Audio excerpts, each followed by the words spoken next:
Baru-baru ini viral sebuah video yang memperlihatkan aksi seorang bridesmaid cantik begitu santai menenteng petasan.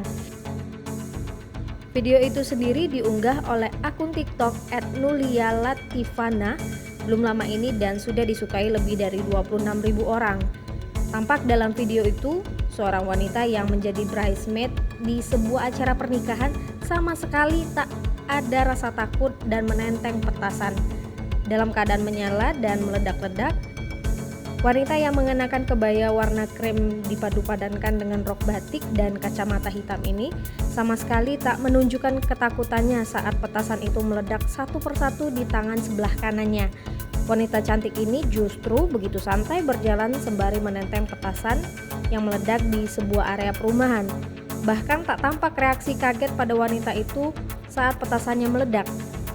Sebelum berjalan bak model profesional, cewek cantik itu sempat memperlihatkan petasan yang dibawanya. Petasan itu tampak dikalungkan di lehernya, dan video singkat yang memperlihatkan aksi seorang bridesmaid itu pun langsung mendapatkan beragam komentar dari netizen. Sejumlah pengguna mengaku salut dengan keberanian cewek ini.